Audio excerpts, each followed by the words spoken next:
బంగారం చిన్న సాయి పేరు మీద 50 రూపాయలు ఇచ్చారు. వారి కూడా చల్లగా 20 రూపాయలు ఇచ్చారు. వారి వాళ్ళ కూడా చల్లగా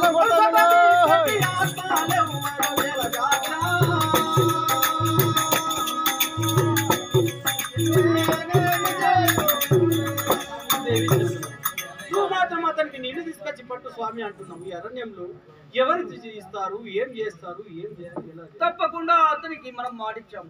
లింగం పేరు మీద 50 రూపాయలు ఇచ్చారు. వారి వారి కుటుంబం చల్లమని కొడతారు.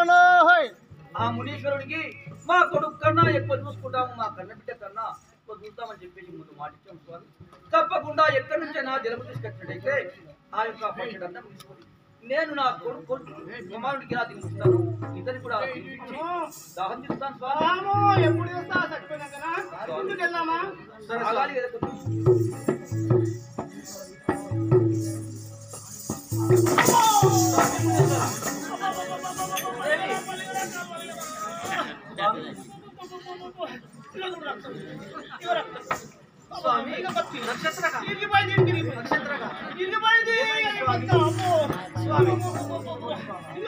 కాలికి బాధలే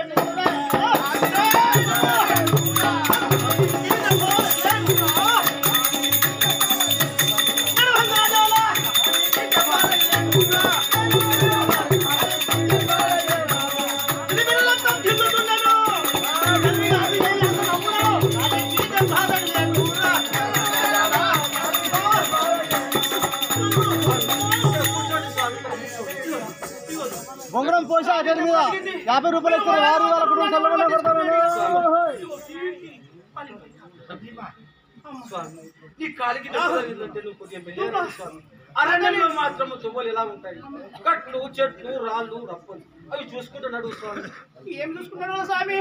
మా మునివారు ఉంటారు. నేను ఎప్పుడు అసలు ఉంటామని మా మునివారి మాట కోసం నేను మీ అమ్మడు వస్తే మీ అంతట్లో మీరే మాట మీరే మా యొక్క స్వామి మా ఎంబటి వచ్చి మాత్రం నీకు ఎంతో బాధ కలిగిస్తున్నావు స్వామి. ఈ చిన్న బాధ తట్టుకో స్వామి. అవును స్వామి. అంత చిన్న బాధకి అలా తట్టుకోకపోతే చిన్న పిల్లవాడు అమ్మో పిల్లవాడు నన్నే చూస్తాడు. ఏమని అంటున్నాడా?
కవిత పేరు మీద 100 కూడా ఇచ్చారు. వారి వారి కుటుంబం చల్లగా కొడతాను.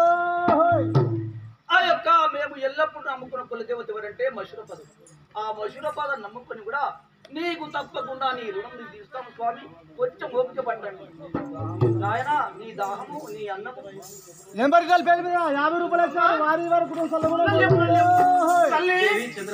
అయ్యా మహారాజా ఒక మాట కదా, నేను మా తల్లితో మాట్లాడుతున్నాను. తల్లి చంద్రమతి దేవి నాయన. ఇప్పుడు మీ రాజుగారు మునివారు అయితే చంద్రమతి మీరు మాత్రం ఇక్కడ కూర్చోండి.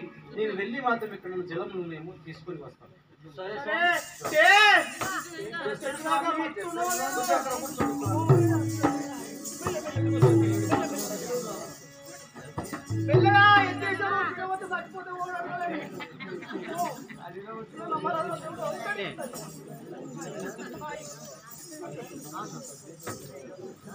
అరే హరిశ్చంద్ర, ఎత్తు అంటే మాత్రం జలములో పోతున్నావు కాబట్టి నా మైమ చేత మాత్రం చిప్ప రాజు పేరు మీద 50 రూపాయలు ఇచ్చారు. వారి వారి కుటుంబం చల్లగుండాలని కొడతాను.